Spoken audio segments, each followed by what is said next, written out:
Hey, what's happening, guys? Welcome back. Today we will get right into what we are doing. We are going to be doing the knife case random pick of the week. But before we get started, if you are new here, hit the subscribe button, ring the bell. Feel free to leave a comment and hit the like button on the video. There's lots of past videos and many more future videos to come. And for everyone else who is subscribed already, I appreciate every one of you. And for everyone who leaves a comment and hits the like button, I really appreciate it. It means a lot. All right, now that we've taken care of that, the first week we did drawer 1, side A. The second week we did side B, drawer 2. This week we will do drawer 7. This is drawer 8. So it's 1, 2, 3, 1, 2, 3, and then this is 7, 8, and then the top we'll do is like a split, I think, is how I'm going to do it. So I figured we will do this drawer and we will do that one. We will go with the Sog. Alright guys, let me get my camera remounted and we will get started. Alright guys, we are back. We have the camera situated and we picked drawer 7, which was the Sog Vision XR. But first I figured we'd throw up what I carried today, which is the Chavez 229 Sangre, thumb studs, and a Warncliffe. This is a full-size Chavez, one of the nastiest looking Warncliffes you can ever see. I love this thing. Chavez does a awesome job. And on the complete other spectrum, we did a Tanto EMP EDC with the Zircuti pivot collar and the grenade bead from EMP EDC. This one I probably will. My other ones I haven't done anything, I don't believe, to them. They are all stock. But this one I probably will do some stuff and or have some stuff done to it. Just because of that, give it just a little contrast, maybe change the clip and maybe the hardware. We'll see what happens. That will be another project for another day. The main star of the show, as I said, is the SOG, or Studies and Observation Group Vision XR. This is one of their newer models. This came out in 2021, so it's considerably newer, especially when you come from the background that I come from. When I was, in 2006 through 2000 and I don't know, 2010, 2012, somewhere around in there.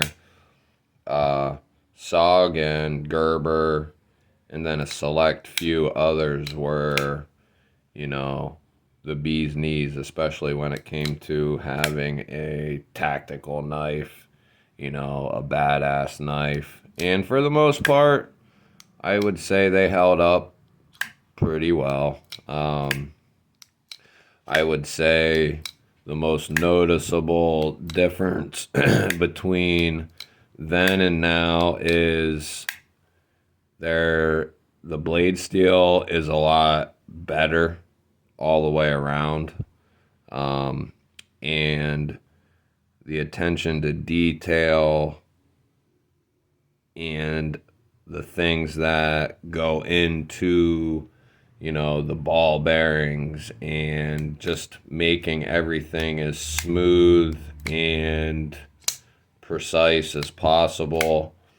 So stuff's changed focus from a tactical, for a decade or so, it was all about, or longer, it was all about tactical knives and having the best tactical knife. Now it's, the best name with the best steel, with the best lock, with the best handle material, best Zircuti handle with Mokutai hardware, with, Turkish tie, flipper tab, whatever they come up with next. Mokume thumb studs, the whole 9 yards. It's about being as bougie as hell as you can pretty much anymore. But that's not what this knife is trying to accomplish at all. We will go tip the butt here. This is a coated Tanto blade in CTS XHP, and it is cryo treated. Basically just giving it a better wear resistance, I believe, is the main goal of like cryo treatment. Just wear resistance, maybe a better treatment of the blade, a little more, one extra step, so to speak, in a cryo treat. And XHP is an awesome steel. I haven't put this through a whole bunch of work, but I have put it through some, and it has performed so far awesome. Now, these are made in Taiwan. This is not Chinese, and it's not American. This is actually made in Taiwan. So, a step up from where they was, but a step or two away from where they need to be. As an American company, I think they should be trying to, I think they are, start making an American product. Taiwan makes good knives. So I don't have any problem with that, but SOG is an American company. So I think start getting them made in America would be, might raise the cost a little bit, but if they're doing it in-house, with their own designers or whatnot, they should be able to keep the price fairly decent, We'll go into the handle material. It's a pretty, I would say, pretty grippy FRN. It's got these like milling dots almost across the whole thing, which does provide quite a bit of grip. The lock is Sog's version of the crossbar lock. It is Sog calls it the XR lock, and I have a dozen or close to a dozen crossbar lock knives, and I would have to say Sog's, the way they do it with these tabs, it is probably the comfiest one to manipulate. You got these nice tabs, easy to grab up top, even from the middle down. And this knife is just buttery smooth. I'm holding the knife sideways right now, and it just, It's very, very buttery. So Sog did, for what this knife is, for like 130, 140 bucks, Taiwan made, XHP, awesome lock. Everything is well done. For the money, you can't beat it. 130, 140 bucks.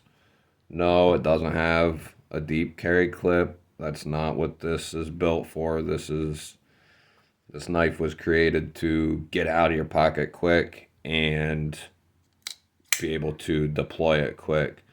So they give you plenty of room to grab this knife and get it out. So all in all, and the other cool thing Sog was able to do was incorporate the flipper tab. Now, because there's no detent really, there are times where it can feel a little light. But all in all, the push button and the light switch, they work well. And then the thumb stud action, reverse flick and thumb flick, both feel very good. I mean, for what they created this knife for, it's done well. When I bought it, this was the first Sog that I bought in, I don't know, 10 years probably, or something like that. The better part of 10 years, or even a little more. And I stayed away from them because they just weren't doing what I would have liked them to do. Then they started coming out with their XR line with the Terminus and the Vision and a couple other ones that they put out. And I saw this one. I hadn't bought a knife for a little while, I think. And I saw this one was on sale for like 120, 130. XHP steel. I wanted to try the lockout, and I'm glad I did. Like I said, for 130 bucks, can't really beat it, especially if you don't mind having a knife that's more predicated towards tactical. This, I don't, you're not going to do much better for the price. I mean, it's well done. So I'm a little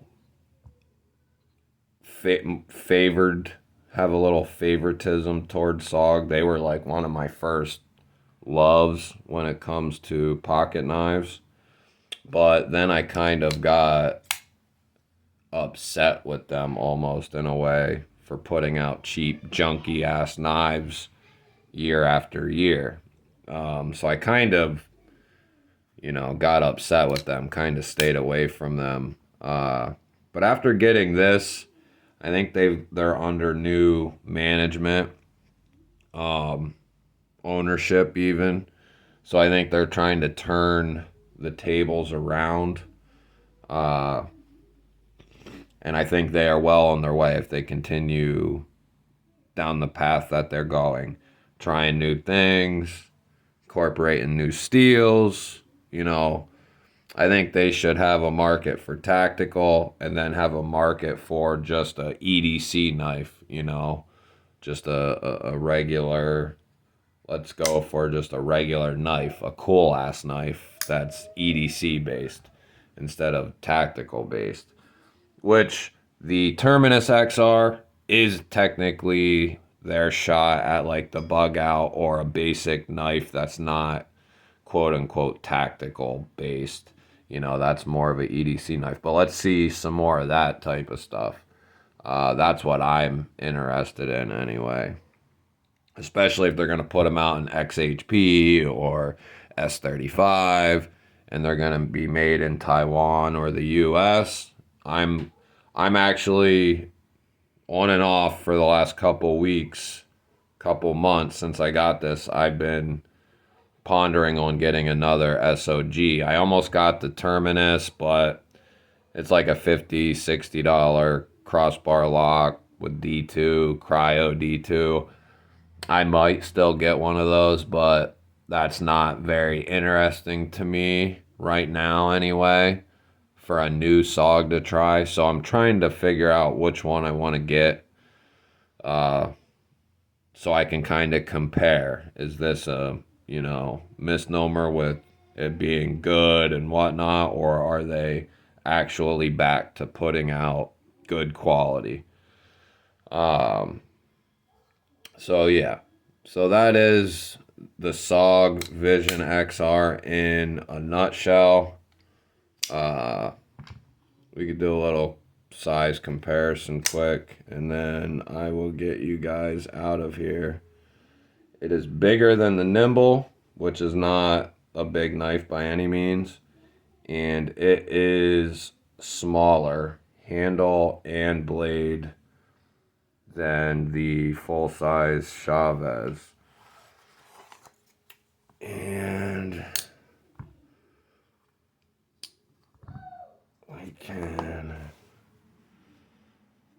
it's coming in right at 3 1/4. Just a smidge past 3 1/4 with the 3 1/8 cutting edge.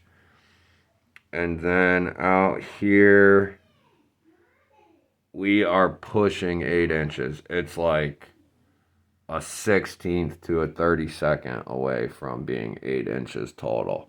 So all in all, it's, 3 1/4-ish blade length. It's a full-size knife. I mean, in my hand, you got a little handle sticking out there. So, I mean, I don't have a big-ass hand, but I got pretty good-sized hands. And this fits comfortably. Now, you are locked in there.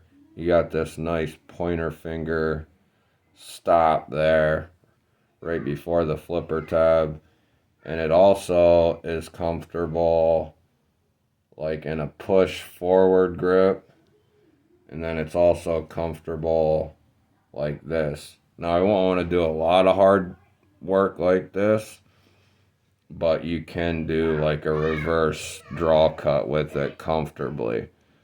So all in all, I was impressed with this knife when I got it, and since I've gotten it and used it, I've been impressed. And I said to myself, if this was a dud, I probably wouldn't buy another SOG again. If it was good to go, I would buy another one. So stay tuned to see what that is. I don't even know yet, but maybe I will get it figured out sometime sooner rather than later.